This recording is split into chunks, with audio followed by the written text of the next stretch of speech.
Devido à repercussão do vídeo sobre a ceia do Senhor, a gente decidiu ir mais fundo. Porque não basta dar opinião, a verdade precisa ser mostrada com provas. Então aqui vai. O que você conhece hoje como ceia, seja na Igreja Católica ou na Evangélica, não tem quase nada a ver com o que os primeiros cristãos viviam. Não acredita?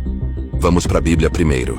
Lá em Atos capítulo 2, diz que os irmãos perseveravam no partir do pão, e que eles partiam o pão de casa em casa, com alegria e singeleza de coração. Isso era a ceia. Eles comiam juntos. Não era um ritual no altar. Era uma refeição em família.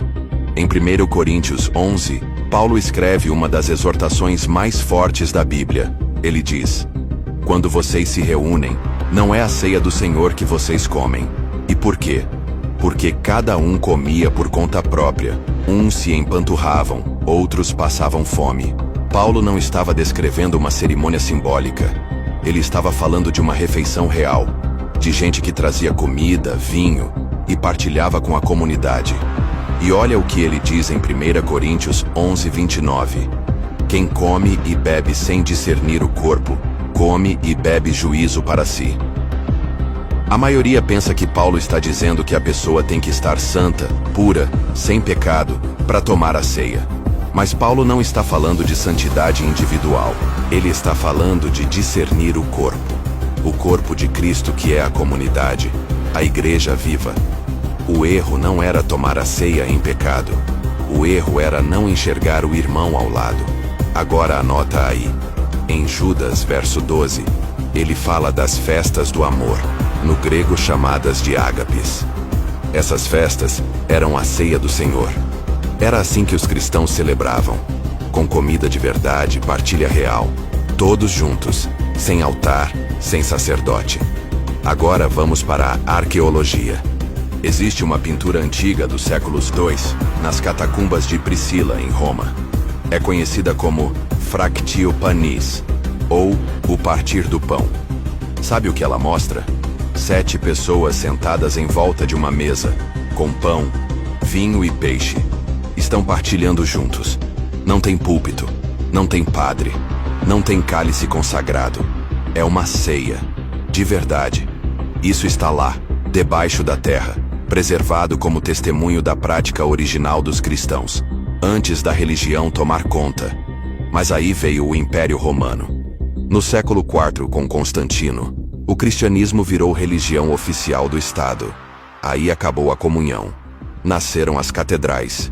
Surgiram os altares, as vestes, os títulos, os rituais. E a ceia que era vivida entre irmãos foi confiscada pela instituição. Só o padre podia servir. Só quem estava em comunhão com a igreja oficial podia participar. Começaram a dizer que o pão virava o corpo literal de Cristo. Criaram o medo, a culpa, o controle. No Concílio de Laodiceia, por volta do ano 363, os líderes proibiram as festas ágape dentro das igrejas. Isso está registrado. O que era mesa virou palco. O que era pão partilhado virou hóstia.